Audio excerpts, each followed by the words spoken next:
Сиздерге Москвадан кирди чыкты кызматын көрсөткөн тажрыйбалуу айдоочуларды сунуштайбыз. Жолго чыгарда документти чорнойдон текшерип, баарын бүтүрөбүз. Өзүбүз бес пересадка алып келип чыгабыз. Толук маалыматты төмөнкү номерлер аркылуу Бакыт мырзадан алсаңыздар болот. 8964 655 35 90 8977 852 00 81 24 саат байланыштабыз.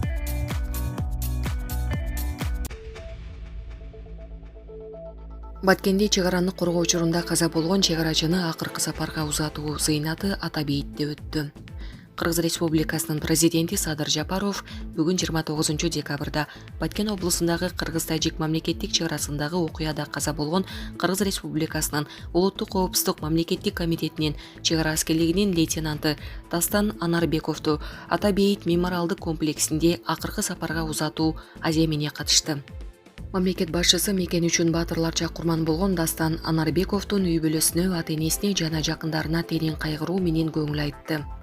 Президент жолугушу реквиемдин катышуучуларына кайрылып жатып, ушул жылдын сентябрында Баткен жергесине болгон куралдуу кол салууда жашоонун даамын эми тата баштаган кырчындай жигиттерибиздин окко учушу мүлдө кыргыз элинин кабыргасын кыйыштырып, кайгыга салганын белгиледи. Садыр Жапаров кыргыз эли ар дайым бардык кошуналар менен достукту жогору баалап, пайда болгон көйгөйлөрдү сүйлөшүү жолу менен гана чечкенин баса белгиледи. Тилекке каршы жакын эле коңшу өлкө Кыргызстандын жерине басып кирди. Бирок Дастандай болгон мекен үчүн тоо болуп туруп берген жоо жүрөк кыргыз жигиттеринин татыктуу каршылыгы алардын мизин кайтарды. Туулган жердин ар бир карышын коргогон баатыр уулдарды, жарык дүйнөгө алып келген энелерге, аларды өстүргөн аталарга башымды ийип таазим кылам. Дастан Анарбеков сыяктуу жоокерлердин эрдиги эч качан унутулбайт. Алардын жаркын элеси бүткүл кыргыз элинин жүрөгүндө түбөлүккө сакталат, деди президент. Ал Дастан Анарбековдун ысымы Советтер Союзунун баатыры Чолпонбай Төлөбердиевдин элеси катары элдин эсинде түбөлүккө сакталарын баса белгиледи. Мекен үчүн жан берүү эрдиктин жеткенчеги. Дастан аскердик аянтына бек туруп, мекен үчүн, улуу кыргыз элинин бейпилдиги үчүн, өлкөнүн аймактык бүтүндүгү, чегарабыздын кол тийгизсиздиги үчүн душман менен кармашып жатып шейит болду. Жаткан жери жайлуу болсун, деди президент Садыр Жапаров. Анан ары аза күтүү музыкасынын коштоосунда ардактуу кароолдун ротасы Дастан Анарбековдун сөөгүн буга чейин комплекске коюлган танк экипажынын 3 мүчөсү, УКМКнын чегара кызматынын аскер кызматкерлери Шерали Анаркулов, Санжарбек Анаркулов жана Жаныбай уулу Тилектин жайынын жанына жерге беришти. Ротанын аскер кызматкерлери 3 жолу ок чыгарды. Президент Садыр Жапаров жана башка митинг реквиемдин катышуучулары жоокердин жайына бир ууч топурак салышып, Куран окулду. Достук чегара тозотунун башчысынын орун басары 21 жаштагы Дастан Анарбеков Талас облусунда туулган. Ал 2022 жылдын 16 сентябрында Достук айылын коргоодо мектептин аймагында каза болгон. Чегарачынын сөөгү көпкө чейин белгисиз бойдон калып, бир катар экспертизалардан кийин гана анын өздүгү такталган. Булак президент кежи. 6 адамды атып өлтүргөн Тимур Бекмансуров эсиңиздеби? Ал өмүр бою эркинен ажыратылды. Пермь шаарындагы университетте 6 адамды атып өлтүргөн 19 жаштагы Тимур Бекмансуров өмүр бою эркинен ажыратылды. Бул тууралуу Орусиянын жергиликтүү басылмалары жазышты. Ал Пермь облустук сотунун чечими менен 6 адамды өлтүрүү, ошондой эле полициянын өмүрүнө кол салуу жана мүлккө зыян келтирүү боюнча күнөөлүү деп табылды. Бекмансуров өмүр бою эркинен ажыратылды. Сот ошондой эле аны каза болгондордун үй бүлөлөрүнө компенсация төлөп берүүгө милдеттендирди. Алар жалпысынан 18 миллион рубль доо коюшкан. Соттук териштирүүдө Бекмансуров бардык беренелер боюнча күнөөсүн мойнуна алган. Бирок майыптыгына таянып, соттон эң жогорку жазаны колдонбоону суранган. Эске салсак, Пермдеги университеттеги каргашалуу окуя 2021 жылдын 20 сентябрь күнү орун алган. Анда Тимур Бекмансуров аттуу юридикалык факультеттин 1-курсунда окуган студент 12 калибрдүү куралы менен окуу жайга кирип келип, бир канча жолу ок аткан. Анын огунан улам 6 адам каза таап, ондогон жаран жаракат алган. Полиция кызматкерлери Тимур Бекмансуровду жарадар кылып колго түшүрүшкөн. Кийинчерээк ооруканадан анын сол буту кесилген. Булак супер кежи. Президент Садыр Жапаров 29 декабрда мамлекеттик сыйлыктарды тапшыруу аземи учурунда кыргыз-өзбек чек арасын тактоо Кемпир-Абад маселесине токтолуп, буга байланыштуу абакта отургандар тууралуу да айтты.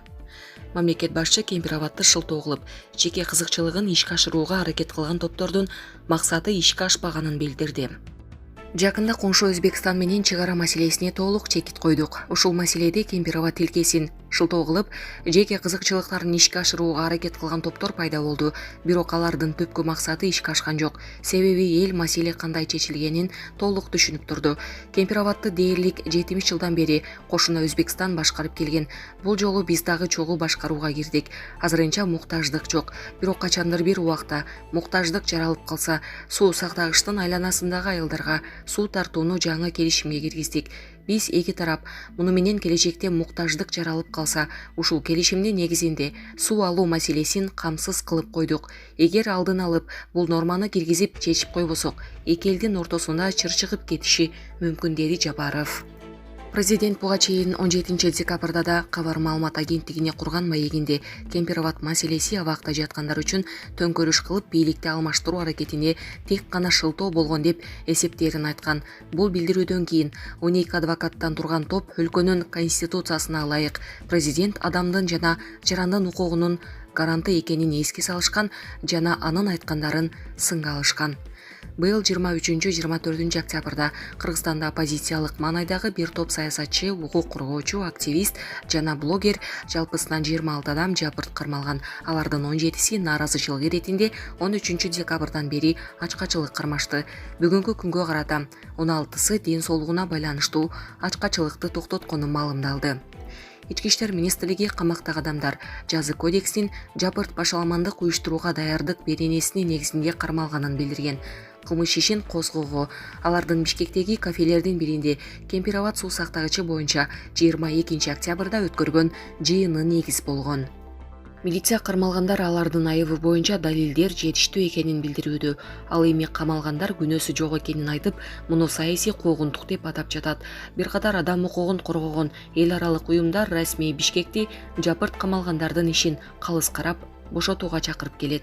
Кыргыз-өзбек чек арасындагы Кемпир-Абад суу сактагычынын жери Өзбекстанга негизсиз өтүп кетиши ыктымал деген кооптонуусун айрым саясатчылар жана активисттер бул маселе парламенттик комитетте жабык каралганда ачык айта баштаган. Президент Садыр Жапаров Кыргыз-өзбек чек арасындагы талаш жерлердин дээрлик 99% Кыргызстанга өткөнүн билдирген. Булак Азаттык. Кыргызстан менен Казакстан Ысык көлдө күн электр станциясын курат. Кыргызстан менен Казакстан күн электр станцияларын кура турган биргелешкен ишкана ачты. Биринчи болуп Ысык көлдө базы $35 миллион станция куруу пландаштырылууда. Бул тууралуу Улуттук энерго холдинг кабарлады. Улуттук энерго холдингдин Таза Energy деп аталган туунду компаниясы менен Казакстандын TGS Energy Ltd аталышындагы инвестициялык компаниясы биргелешкен күн булагы жоопкерчилиги чектелген компаниясын түзүү боюнча уставдык документтерге кол коюшкан. Максаты Ысык көлдүн аймагында кубаттуулугу 50 мегаваттка жеткен күн электр станцияларын куруу. Тор Айгыр айылына курула турган алгачкы долбоордун жалпы базы $35 миллион. Аны ишке ашыруу үчүн 80 гектар жер бөлүнүүдө. Курулуштун биринчи этабы 2023 жылдын декабрында аяктайт. 25 жыл кызмат кылат деп пландалып жатат. Бул күн станциясы түйүнгө жылына 50 миллион киловатт-саат энергия берет деп айтылат маалыматта. Күн электр станциясынын курулушу Кыргызстандын энергетикалык коопсуздугун камсыздоого салым кошоору айтылды. Мекеменин маалымат кызматы биргелешкен ишкана Кыргызстанда жалпы кубаттуулугу 300 мегаваттка жеткен күн станцияларын курууну пландап жатканын белгиледи. Бирок бул Кыргызстанда күн электр станциясын куруу боюнча биринчи долбоор эмес. Буга чейин ошол эле Тор Айгыр айылында станциянын курулушуна капсула салынып, Евразия өнүктүрүү банкы биринчи этабын каржыламак. Булак Спутник Кежи. Ош шаарында бакма кызына бычак сайган аял кармалды. Ош шаарында асырап алган кызынын денесине оор залал келтирген деген чек менен 42 жаштагы аял кырмалды. Бул маалыматты Түштүк Борбордун ички иштер башкармалыгынан тастыкташты. Такталгандай, аял 8 жаштагы кызын ичке бычак менен сайган. Кыз ооруканага жаткырылды. Аял дарыгерлерге кызы кулап, бычак курсагын тешип кеткенин айткан. Кыздын өзү апасы базардан келип, үй тапшырмасын аткарба деп айтканын, бирок ал укпай койгонун айткан. Натыйжада бакма ийне бычак менен анын курсагына сайып, андан соң ооруканага жеткирген. Жабырлануучу апасы окуя тууралуу эч кимге билдирбөөнү суранганын, антпесе камакка алынарын айткан деп айтылат маалыматта. Аял кармалып, соттун чечими менен СИЗОго киргизилди. Булак Назар Ньюс KG.